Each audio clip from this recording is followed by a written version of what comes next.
Terus anak-anak sekolah yang liburan kecelakaan mobil, yang meninggal banyak. Ini ada apa? Maka ada tulisannya itu dari Bang Haji Roma Irama itu, Pak. Saya mengamati kok ya. Pas tapi menyedihkan. Masih perlukah air mata untuk menangisi dunia yang selalu dilanda bencana, macam-macam malapetaka gitu. Banjir bumi, badai topan yang selalu membawa korban gitu. Dan ganasnya peperangan menghantui kehidupan gitu. Seakan-akan di dunia tiada lagi keamanan, seakan-akan di dunia tiada lagi ketentraman. Logikanya, bicara di Jakarta yang notabene banjir dan kebakaran, di kampung longsor, banjir bandang, ketika di kendaraan takut terjadi kecelakaan, maka manusia akan terhantui. Saya amannya di mana? Tentramnya di mana? Nggih napa mboten? Maka karena kita punya Tuhan sandarannya kepada Gusti Allah, niki wonten napa duh Gusti, ada apa? Lah maka karena orang yang beragama, Allah menurunkan Al-Quran menjadi sandaran dan pedoman hidup, ya kita tanya pada Al-Quran. Dawang Quran itu kan tulisan Pak Ustadz, nanyanya bagaimana? Fas'alu ahlad dzikri in kuntum la ta'lamun. Tanya pada ahli Al-Quran. Quran itu juga namanya Al-Dzikr, Al-Furqan, Al-Burhan, Al-Hidayah. Jadi Quran itu namanya banyak. Tanyanya bagaimana? Kalau buka surat Ar-Rum, surat Ar-Rum ini biasanya yang terkenal kalau dipakai untuk pernikahan. Wa min ayatihi an khalaqalakum min anfusikum azwaja, itu litaskunu ilaiha wa ja'ala bainakum mawaddatan wa rahmah. Itu biasanya surat Ar-Rum begitu. Tapi yang saya baca, dhaharul fasadu fil barri wal bahri bima kasabat aydin nas. Ternyata dalam ayat ini terjadinya bencana di daratan, di lautan, Allah yang menyampaikan bima kelawan sebab kasabat aydin nas, sebab perbuatan manusia itu sendiri. Kalau bicara yang kemarin anak-anak sekolah kecelakaan, itu kan sama-sama kita mendengarkan pemaparan yang mobilnya kurang begitu diperiksa, kurang begitu persiapan, yang sopirnya kurang menguasai medan. Itu kan namanya kesalahan manusia. Kemudian tanah longsor, sama-sama tahu pepohonan dipotong sehingga terjadi erosi. Bima kasabat aydin nas. Lah ini makanya menjadi peringatan kepada umat manusia. Maka sering saya sampaikan, cara Allah memberikan peringatan ada dua macam, ada dua ayat. Ada ayatul kauliyah dan ada ayatul kauniyah. Kalau ayatul kauliyah, ayat bentuk ucapan Al-Quran, lah ini dikaji. Ada tafsir Al-Quran, ada ngaji tajwid. Maka ketika manusia yang masih disentuh dengan ayat Al-Quran seperti ini, alhamdulillah masih muda. Kalimatnya apa? Ini kan Bapak sering disampaikan, Pak, kalau pingin hidupnya mulia dan istimewa di hadapan Allah, Allah menyampaikan dalam Al-Quran ada dua hal. Yarfa'illahu alladhina amanu minkum walladhina utul ilma darajat. Diangkat derajat oleh Allah dua kelompok manusia. Satu wong sing duwe iman, yang kedua orang yang punya ilmu. Mudah-mudahan kita semua orang yang beriman. Tapi kan sudah iman nggih Pak nggih. Tar dulu, ini kok kayaknya kaku banget. Minum dulu Pak. Minum. Pak minum Pak, semuanya udah dapat teh. Pak, terima kasih Pak. Bapak bikin saya nggak enak. Ya Pak, mau Pak Haji ngunjuk Pak. Ya semuanya minum dulu, ini supaya lemes sedikit.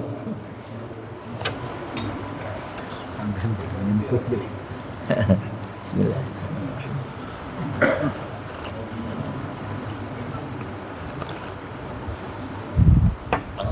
Pak, coba minum aqua tuh, kan ada air putih. Enggak, minum teh ya. Air putih kan ada.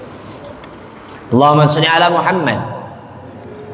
Ya sambil makan roti nggak apa-apa Pak, biar sarapan gitu. Nah, Ada makan lagi. ya ada makan lagi ya, biar sarapan. Kembali. Bima kasabat aydin nas. Ulah perbuatan manusia. Lah ini manusianya siapa? Kalau memang manusianya diri kita, ya maka akan menimpa kepada diri kita. Maka kalau sudah disampaikan seperti itu, saya ingat malaikat Jibril itu nemui Kanjeng Nabi. Ya Muhammad, ish ma syi'ta fa innaka mayyitun. Muhammad, silakan kamu hidup semaumu, tapi kamu nanti akan mati. Artinya ketika berbuat kita semaunya dan kita akan mati, maka kita akan mempertanggungjawabkan segala sesuatu yang kita lakukannya. Lah makanya dengan adanya kajian seperti ini, imannya ada meningkat, punya wawasan. Apa wawasannya? La yauma mani aku ki urip sak karepku dhewe. Kalau saya hidup semau sendiri, lah nanti akan diminta pertanggungjawaban oleh Allah, saya harus ngomong apa? Makanya hebat itu panitia masjid, ketua dan jajarannya wara-wara terus, ayo jamaah, bagaimanapun caranya sempatkan untuk datang di majelis taklim supaya hatinya tidak terlalu qaswah.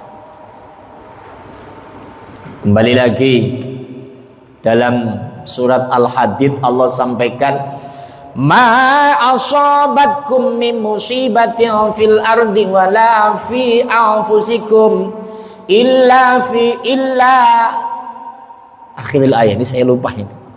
Ma asabam min musibatin fil ardi wala fi anfusikum illa fi kitabim min qabli an nabra'aha inna dzalika 'ala Allahi yasir.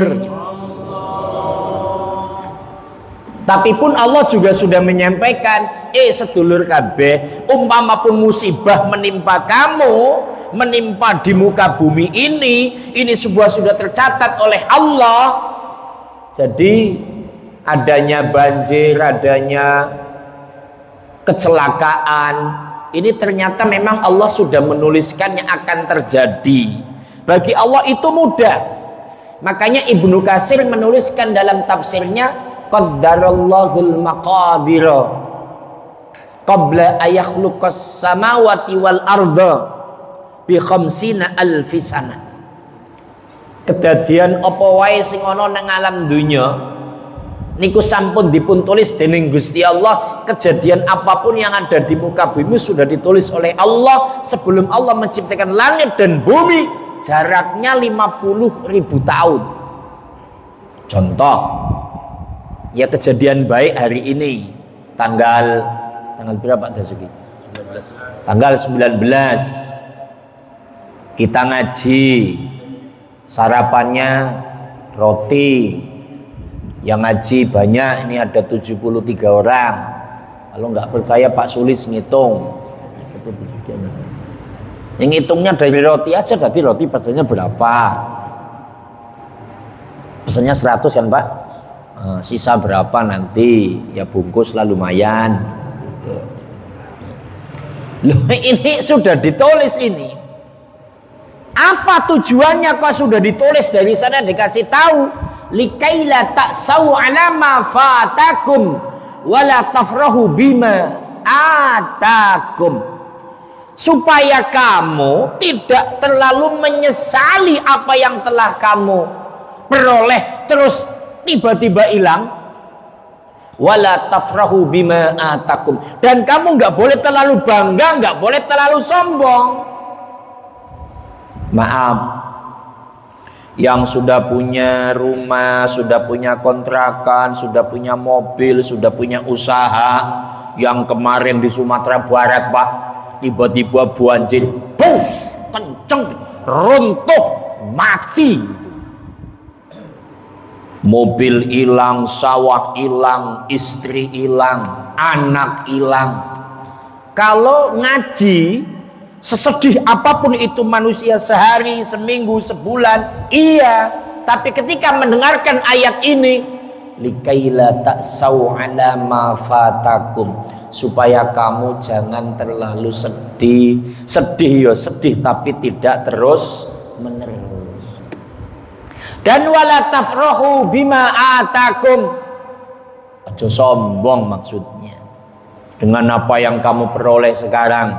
Mama jadi ustad, ya nggak usah sombong amat lah jadi ustad. Disombongin ustad apanya ya nggak ada. Ustad itu disebut ustad kan karena ada jamaahnya. Terus jadi orang kaya ya jangan terlalu bangga dan sombong. Jadi ketua ya nggak boleh sombong. Pak Dazuki nggak sombong kan? Enggak, wong ditanya orang masih noleh. Kalau tanya orang nggak noleh itu baru. Pak Dazuki ke masjid, doang itu baru sombong itu. Si Munawar Yasin ya ndak sombong. Artinya apa? Lah yang disombongin apa Pak Ustadz? Kalau Allah sudah bicara seperti itu, saya nggak bisa apa-apa. Artinya apa? Orang akan sadar, ya karena ngaji begini toh. Oh iya. Gitu. Walaupun spontanitas, ya rasanya itu, koyo apa jenenge kena musibah. Ya kalau pernah cerita Pak Haji Yasin tuh putranya meninggal tuh, kayak apa rasanya sedih itu. Tapi kan setelah lambat laun, iya kabeh wis diatur dening Gusti.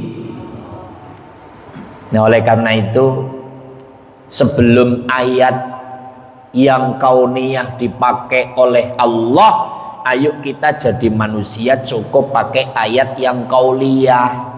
Ayat yang cukup pakai Al-Quran disampaikan oleh para ustadz, para mubaligh, itu sudah cukup. Maka golongan kita orang yang aman insya Allah dari musibah yang besar seperti itu, insya Allahumma sholli ala Muhammad. Yang kedua saya bicara ayatul kauniyah, ayat alam semesta. Ini kan lagi musim haji, orang sudah pada berangkat. Labbaik Allahumma labbaik, labbaik la syarika laka labbaik, innal hamda wan ni'mata lak wal mulka la syarika lak, innal hamda wal ni'mata lak wal mulka la syarika lak. Ini kalau orang yang cerdas, ini pelajarannya banyak ini. Di antara pelajaran yang menjadi titik pembahasan saya adalah Bapak lihat nanti, Ketika orang sudah masuk ke kota Makkah Al-Mukarramah, pertama mereka melakukan tawaf, melakukan sa'i yang puncaknya nanti wukuf di padang Arafah. Karena al-hajju Arafah, haji itu ada di padang Arafah. Semua laki-laki khususnya itu pakai pakaian ihram. Muncul pertanyaan, iya ya, yang berangkat haji itu kan banyak pejabat Pak. Jenderal bintang 4 berangkat, bintang 3, bintang 2, bintang 1, DPR berangkat, gubernur berangkat, bupati berangkat, rakyat berangkat, tukang becak berangkat. Tobiin tukang apa tobiin? Tukang baterai. Yes, tukang baterai berangkat tobiin. Bayar.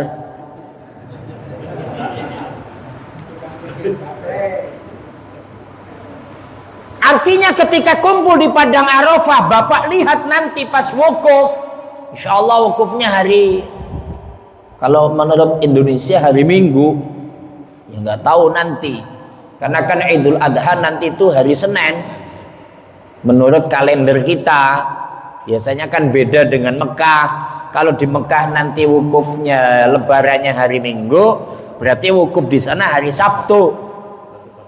Kita lihat 4 juta lebih manusia kumpul, itu kok cuman pakai kain 2 lembar yang dipakaikan sarung, kemudian yang dilipatkan di badan. Padahal itu ada jenderal, ada konglomerat yang duitnya banyak. Itu kena apa ya? Itu kan pelajaran. Oh ya Allah, lah ini masih di dunia aja. Di dunia manusia harus tunduk dengan ketentuan Allah. Kamu berangkat ke kota Makkah, wukuf di Arafah, ikutin aturan saya. Apa? Tanggalkan pangkatmu, tanggalkan hartamu, nggak usah pakai apa-apa, cukup kain 2 lembar. Yang laki-laki aja nggak boleh pakai pakaian yang dijahit, nggak boleh pakai celana dalam. Tobiin udah kesana belum?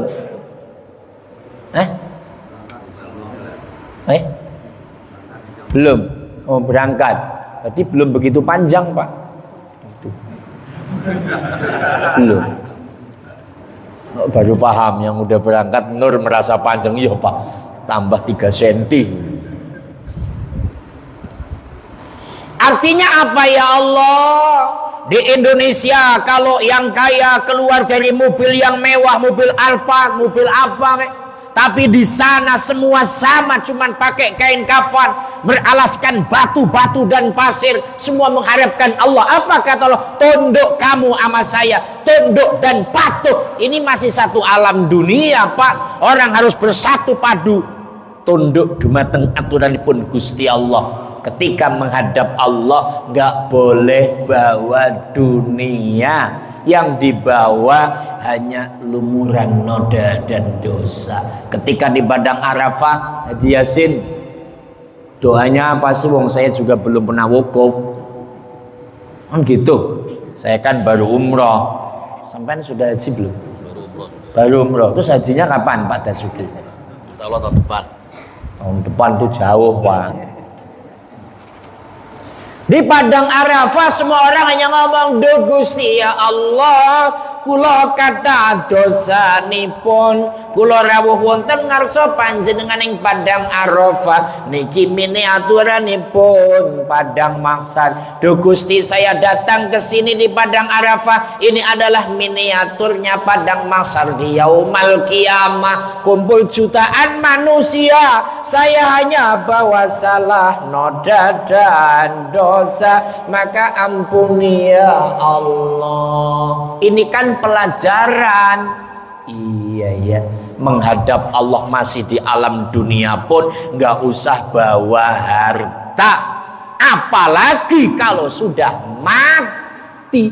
Lah kan sama, 2 lembar kain kafan yang akan membungkus kita menghadap Allah sama. kaya punya mobil nggak dibawa, punya motor nggak dibawa, mobil yang katanya harganya miliaran, rumah nggak dibawa. Ya mungkin kalau selama ini diri berhiaskan emas intan permata bermandi cahaya. Ya kali ini yang kaya, yang hebat, gagah. Kalau laki-laki sarungnya BHS, wah, gaya kan. Bajunya nggak tahu merek apalah, pokoknya mahal. Jamnya yang mahal. Tapi kan kalau sudah mati, jam mahal, baju bagus, sarung BHS, itu nggak ada loh yang buat bungkus mayit, Pak. Adanya cuman kain kafan putih. Tetapi kali ini di dalam kuburan gelap pekat mencekam tanpa seorang teman. Ya udah mati. Temannya hanya apa? Iman dan amal soleh. Ini kan pelajaran. Maka ketika ini orang pada berangkat haji, apa yang kita ambil? Pertama, ternyata masih satu alam dunia, menghadap Allah pun gak usah bawa dunia. Hanya 2 lembar kain ihram, menengadahkan doa minta ampunan kepada Allah. Oh, berarti memang harus tunduk dan patuh kepada Gusti. Kalau dari rangkaiannya, Masya Allah, adat kita ahlu sunnah wal jamaah persis kayak menghantarkan mayit. Saya kalau melihat di televisi orang pada nganterin haji, pada nangis, dipelukin, ya mengantarkan mayit itu dibatasin dengan pagar, sudah dipagar pada ngawe-ngawe pegang-pegangan tangan. Padahal itu kalau di rumah pada ribut itu, Pak. Beneran? Ngomong apa gitu, tapi gayanya kalau mau berangkat haji itu loh pada nangis tuh. Saya kadang ya ketawa Pak Haji begitu. Ini orang lucu. Ya Allah yu ini kok mangkat kaji ya yu. Oh pengapuhan yu. Aku tukang ngomeli kowe ya cangkemmu memang ngono kuwi mau. Saya itu malam Rebu kemarin kan upacara pemberangkatan haji itu. Mak-mak itu Pak Haji, yaitu pada peluk-pelukan, pada cium-ciuman. Padahal kalau nongkrong yang ngerompi ngomongin orang itu. Beneran itu. Coba lihat pelajaran pentingnya yang kita lihat. Persis kayak orang menghantarkan orang meninggal dunia. Makanya hebat alim ulama kita salafus saleh. Berangkat haji lirkat dia umpama ibarat orang mau berangkat mati. Upacara pemberangkatan, kaki melangkah, ya ini beda-beda lah. Kalau saya yang standar bismillahi tawakkaltu alaika ya Allah wala haula wala quwata illa billahil aliyil azim. Dengan menyebut namamu ya Allah, kuserahkan segala urusanku ya Allah kepadamu, tiada daya dan upaya kecuali atas pertolonganmu ya Allah. Nawaitu an adhaba ila ziyaratil Makkah al-Mukarramah wal Madinah al-Munawwarah lil haji wal umrah. Ya Allah, saya akan berangkat menuju Makkah al-Mukarramah dan Madinah al-Munawwarah dalam rangka ibadah haji dan umrah. Ya Allah, minta ridhamu ya Allah. Sampai depan pintu kemudian ada adzan, ada iqamah. Itu rangkaian dalam kitab yo ndak ono, Pak. Orang haji umroh kok pakai adzan, pakai iqamah. Itu filosofi, digambarkan kayak orang mau meninggal. Ya kenyataannya kan di sana orang kayak meninggal cuman pakai kain kafan, maka diberangkatkan dengan adzan dan iqamah. Sang duyufullah, sang tamu Allah diazani, diqomatin, nangis. Itu nggak tahu itu nangisnya apa, saya nggak tahu itu. Pokoknya nangis. Kalau Pak Ustadz Sulis udah adzan dengan suara yang merdu, hayya 'alas shalah, itu saya lihat sang pengantin duyufullah, tamu Allah, nangis itu loh. Itu nggak ngerti nangis apa, serius itu tuh. Apa nangis? Ya Allah, kalau saya pergi dagangan saya gimana ya Allah? Nanti pelanggan saya pada kabur ya Allah. Itu saya juga nggak ngerti loh itu. Ya saya nggak berani tanya gitu, nangis. Nah ini pulangnya saya tanya, kamu pas berangkat nangis apa? Aduh. Ya mungkin kalau suami cuman berangkat sendiri nangisin istrinya. Ya Allah, istriku kalau saya tinggal bagaimana ya Allah? Nanti ada yang nanyain apa enggak segala macamnya gitu. Ini kan pelajaran. Artinya apa? Ketika berangkat menghadap Allah, rangkaian doa diupayakan demi mencari ridho dan ampunannya. Artinya apa? Ini ada pelajaran-pelajaran ayatul kauniyah. Jadi kita belajar itu ya udah bagus. Ini Al-Quran, Al-Hadis, Ijma, Qiyas. Tapi ada pelajaran alam semesta yang harus kita masukkan dalam ruang diri kita. Oh iya ya, orang haji itu benar-benar hanya mencari ridho Allah. Maka ayatnya ini Haji Yasin hafal banget. Wa timul hajja wal umrata lillah. Sempurnakan ibadah haji dan umrahmu karena Allah Ta'ala. Walillahi 'alan nasi hijjul baiti man istata'a ilaihi sabila. Allah mewajibkan haji ke Baitullah bagi orang yang mampu.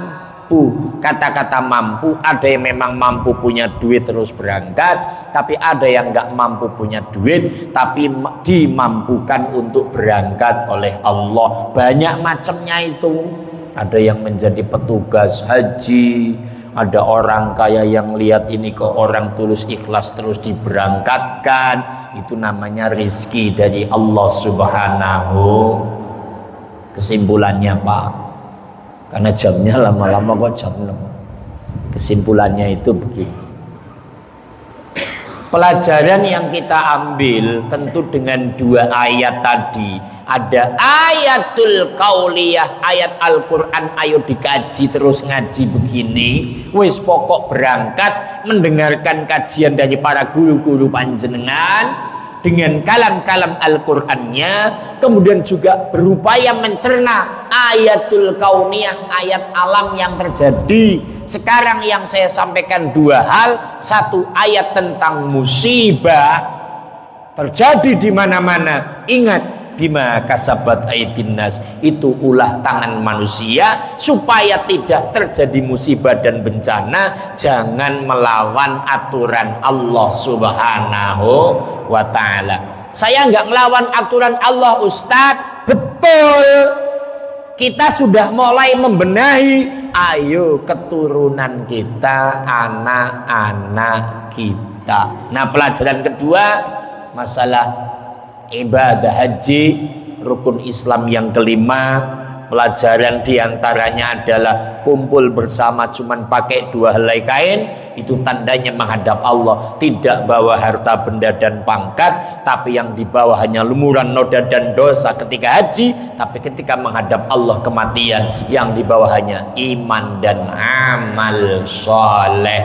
Mudah-mudahan kita mampu istiqomah, terus belajar, dan belajar, sehingga Allah akan meridhoi kita, memberikan keselamatan kita fid dini wa dunya wal akhirah. Amin ya robbal.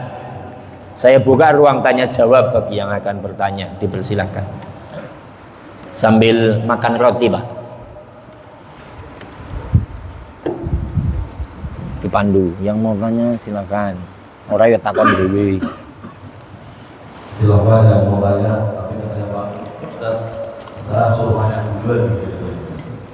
Saya mau tanya Pak Ustaz. Ini kemarin saya kan dari kampung, itu naik bisnya itu berangkat jam 2 dari kampung. Itu bisa boleh nggak sholat asarnya itu kita laksanakan bareng sholat zuhur di rumah? Yang pertama. Yang kedua, namanya kita naik kendaraan umum, perkiraan saya itu sholat isya baru istirahat. Jadi saya ada niat sholat isyanya nanti jam akhir. setelah maghrib dan sama Isya gitu. Ternyata sopirnya tuh ngebut lebih awal, setengah 7 udah sampai rest area. Boleh kayak usaha kebagian, jadi akhirnya Isya-nya dibawa ke maghrib. Terima kasih.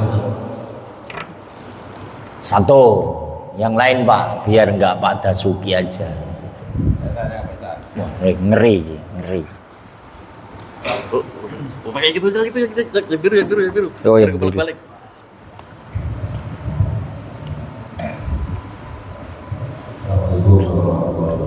Waalaikumsalam. Nggih.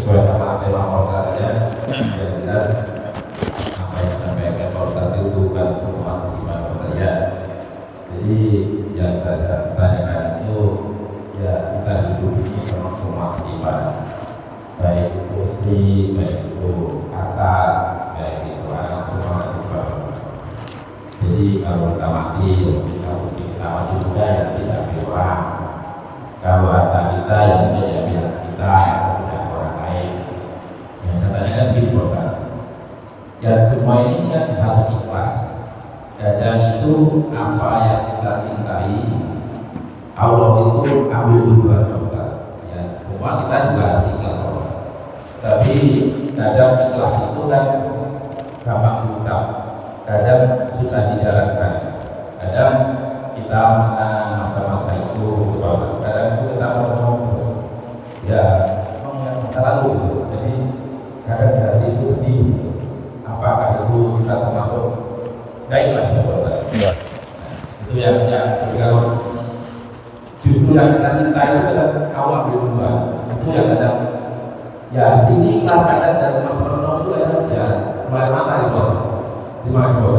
Assalamualaikum warahmatullahi wabarakatuh. Waalaikumsalam warahmatullahi. Karena yang menang 02 ya harus 2 aja. Maaf Pak Din Samsudin, 02 yang menang. Jadi 2 aja.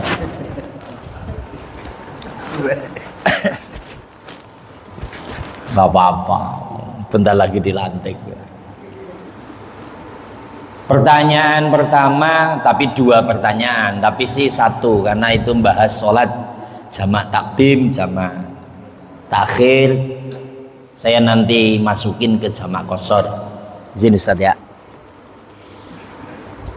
Kita akan melakukan perjalanan dari kampung sendiri berangkat ke Jakarta tadi gitu ya. Jam 2 siang bisnya akan berangkat.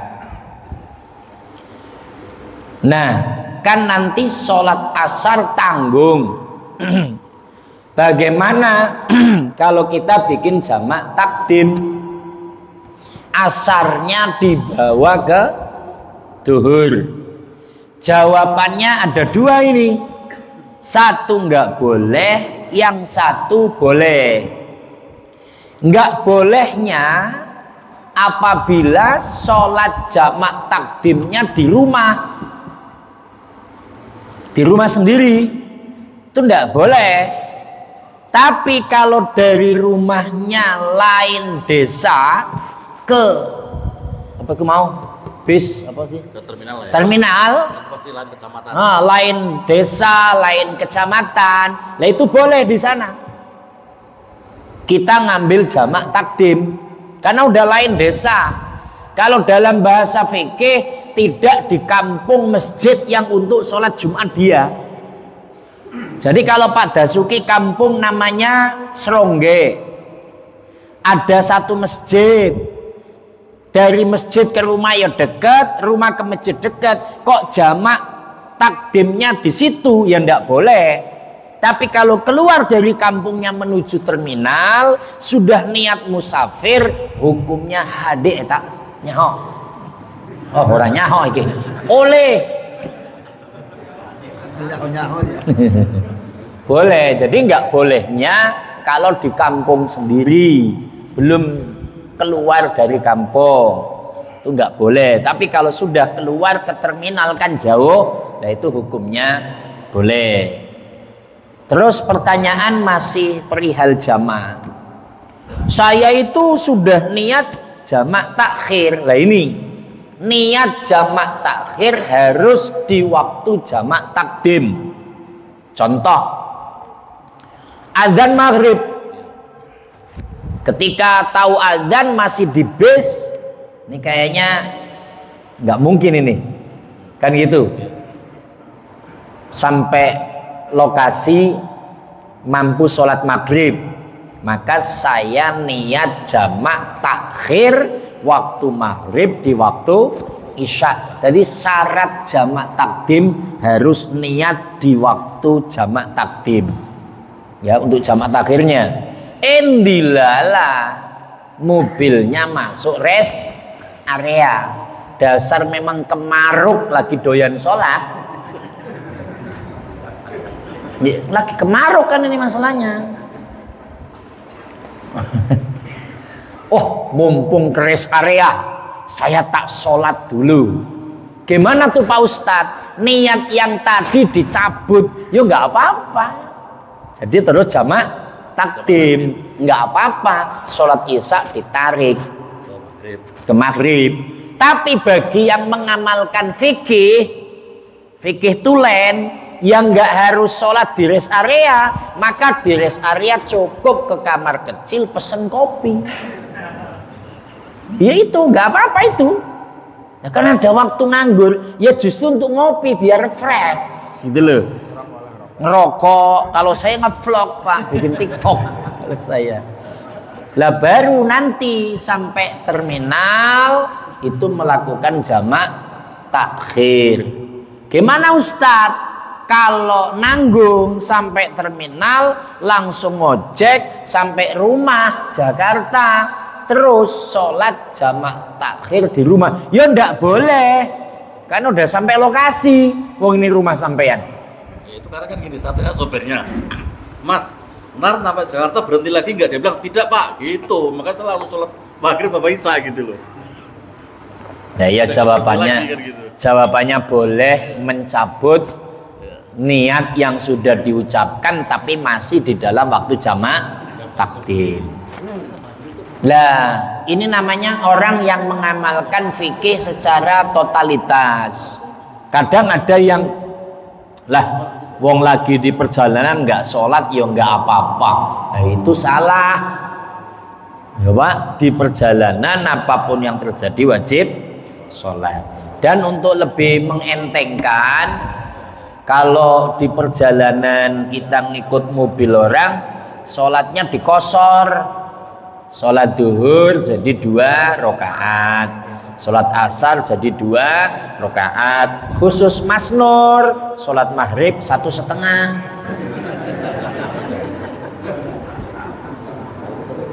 Khusus ini loh Pak ya. Subuh baru 1 ya? Nah, kalau subuh 1 itu khusus Pak Sulis itu. Nggak boleh Pak, nggak boleh ya. Sekarang pertanyaan Pak Haji. Nah ini agak berat ini, tapi saya harus menjawab sesuai prosedur. Ustadz, sesuai materi yang dibawa, memang Allah itu ketika apa yang kita cintai cepat dipanggil oleh Allah. Hadisnya, idza ahabballahu 'abdan ibtalahu. Arikala Gusti Allah seneng karo menungso kuwi mau, maka wong mau dicoba dening Gusti Allah. Piye iki Pak Kamilan, maksudnya apa iki? Jadi Allah itu kalau cinta sama seseorang, Pak, malah dites. Lo cinta sama gua lo, gua tes lo kecintaan lo sama gua kayak apa. Itulah. Kamu cinta sama saya, izin Pak Yasin, Yasin, kamu cinta sama saya, kata Allah. Ini pakai bahasa kita. Bukti cintanya apa? Ya ibadah. Sholat, puasa, zakat, haji, ngaji, umroh, bolak-balik, anak buah di umrohkan, tinggal saya dihajikan, gitu Pak. Saya cuma mau ngomong ke situ kapan, ini ternyata sampai juga akhirnya itu. Aduh, ya mau lah. Lah iya, mau haji, wong saya belum haji. Mas Nur jangan ngiri, wong saya yang ngomong. Kata Nur, nyong mau ngomong malah Pak Ustadz dulu. Ya saya dulu. Saya itu cari kesempatan pas itu gimana gitu. Pastikan dia pulang mikir. Ya minimal tahun ini susah Pak Ustadz, tahun depan amin ya Allah. Gitu deh. Tenang Pak Haji, jangan serius-serius. Ini bercanda. Tapi sama Pak Haji jangan dianggap bercanda ya. Ngomong apa tadi lah? Yasin, kamu cinta sama saya? Saya tes ya. Karena kalau ke Allah itu kan totalitas, tidak karena sesuatu. Kalau karena sesuatu berarti cintamu karena sesuatu kepada saya. Cinta saya nggak boleh karena apa-apa ya, karena saya, kata Allah. Cintai aku karena Allah. Nyanyi Pak, kalau nggak nyanyi gimana sih kamu?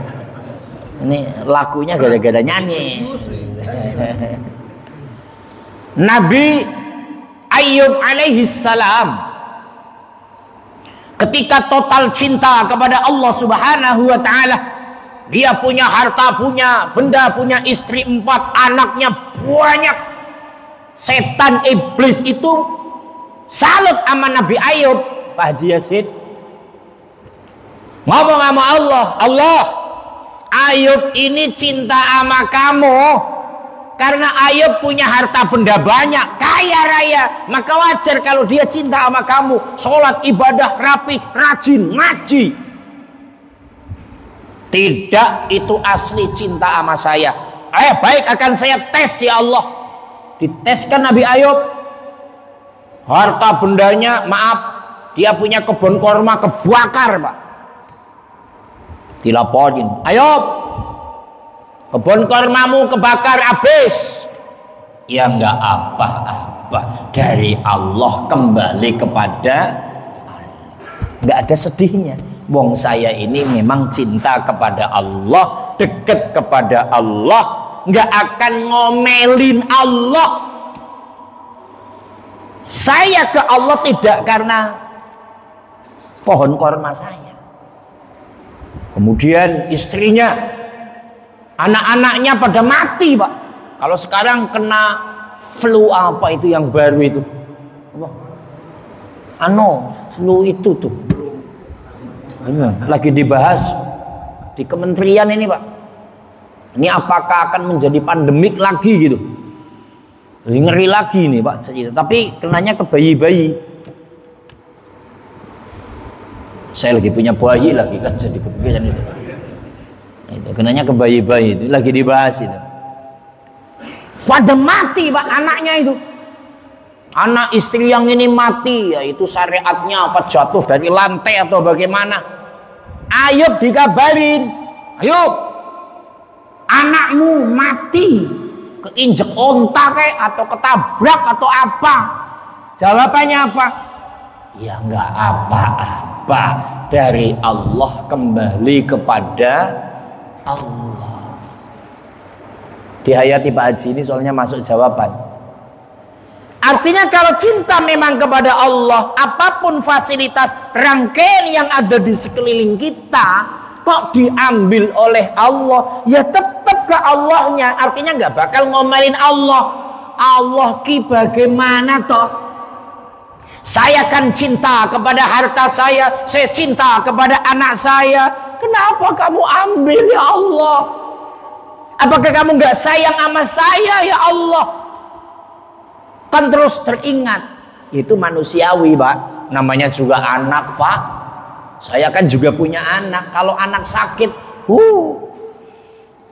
ini saya cerita sedikit. Anak saya yang lahir kemarin itu Pak Haji, kan masuk ke inkubator. Apa? Inkubator ya? Bukan ekskalator. Inkubator. Eskalator. Dasar pemborong.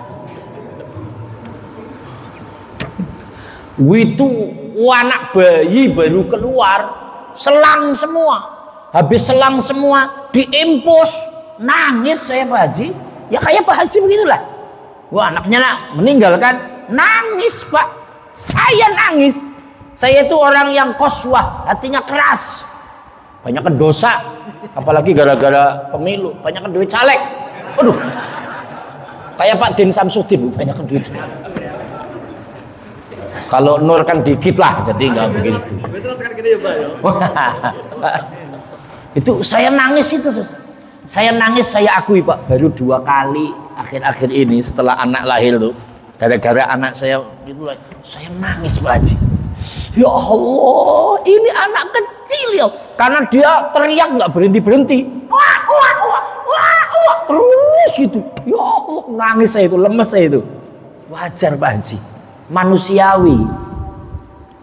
Tapi ketika manusiawi, dalam dadanya ya sandaran kepada Allah, apakah itu tidak termasuk ikhlas Pak Ustadz? Kan di situ.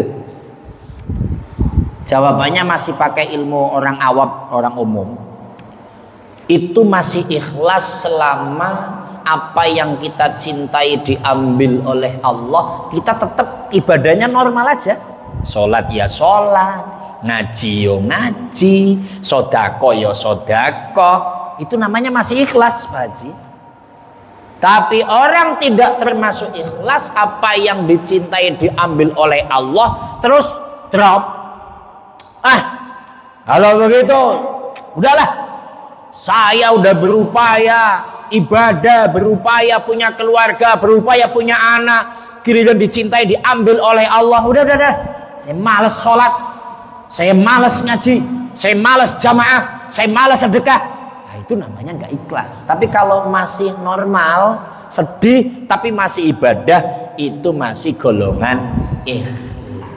Tapi ikhlas itu masih kelas yang paling ecek-ecek Pak, karena ada ikhlas, ada mukhlis, ada mukhlas. Hamba yang tidak bisa digoda oleh iblis, oleh setan, illa ibadaka minhumul mukhlasin. Ikhlas, mukhlis, mukhlas. Akhlasa yukhlisu ikhlason wa mukhlason fahuwa mukhlis wa dzaka mukhlas. Akhlis la tukhlis, mukhlas, mukhlas. Karena Allah yang menyampaikan ketika Nabi Adam, iblis dipastikan turun ke bumi, qala bitu minha jami'a, turun kamu ke bumi, kemudian kamu sampai hari kiamat tidak akan mati tapi dijamin masuk neraka. Kata iblis, la ughwiyannahum ajma'in, saya akan goda keturunan anak Adam. Tapi jawab Allah, illa ibadaka minhumul mukhlasin. Orang yang mukhlas nggak bisa disentuh. Siapa contohnya? Ya Nabi Ayub. Nggak sedih, nggak apa, tapi kesedihan tidak ditongolkan. Tetap sedih, namanya manusia Pak. Sayyiduna baginda Nabi Muhammad sallallahu alaihi wasallam, ketika Sayyid Ibrahim meninggal, terjadilah gerhana matahari. Nabi yo nangis. Itu Pak. Nabi Pak nangis. Kalau Haji Yasin nggak nangis, malah bingung Pak. Kalau emak itu nangis kita, kalau dangdutan sih kepriben. Loh ini kan supaya kita senang, jangan sedih. Kan mau gemblung kayak kowe. Nabi aja nangis. Jadi itu masih golongan ikhlas, karena kita masih terus ibadah. Maka mudah-mudahan ujian musibah yang menimpa kita, ya kita sedih, manusiawi, tapi tetap ibadahnya berlanjut yang istiqomah. Allahumma sholli wa sallim ala sayyidina Muhammad. Ya Allah, ya Tuhan kami, di rumahmu yang istimewa ini dalam tangan Nabimu Muhammad sallallahu alaihi wasallam yang agung, ya Allah, ampuni dosa kami dan dosa kedua orang tua kami, dosa para guru-guru kami. Ya Allah, sehatkan jasmani rohani kami untuk ibadah kepada Engkau, ya Allah. Ya Allah, ya Tuhan kami, berikan putra-putri kami, keluarga kami sakinah mawaddah warahmah, soleh dan solihah. Ya Allah, musibah apapun yang menimpa pada diri kami, ya Allah, musibah yang baik ataupun yang buruk, ya Allah, mampukan kami untuk bersabar, ya Allah, bersabar, ya Allah, dan tetap istiqomah menjalankan perintah-Mu dan menjauhi larangan-Mu, ya Allah. Ya Allah, bimbinglah kami atas ridho dan rahmat-Mu, ya Allah. La haula wala quwwata illa billahil aliyil azim. Rabbana atina fid dunya hasanah wa fil akhirati hasanah wa qina adzabannar. Sallallahu ala sayyidina Muhammad wa alihi wasallam. Subhana rabbika rabbil izzati amma yasifuna. Salamun alal mursalin walhamdulillahi rabbil alamin. Sallallahu ala Muhammad sallallahu alaihi wasallam. Sallallahu ala Muhammad sallallahu alaihi wasallam. Sallallahu ala Muhammad sallallahu alaihi wasallam. Sallallahu ala Muhammad sallallahu alaihi wasallam. Asyraqal badru alaina faghtafatz minhul budur. Asyraqal badru alaina faghtafatz minhul budur. Misla husnik ma ra'ayna qaddu ya wajha sururi. Sallallahu Muhammad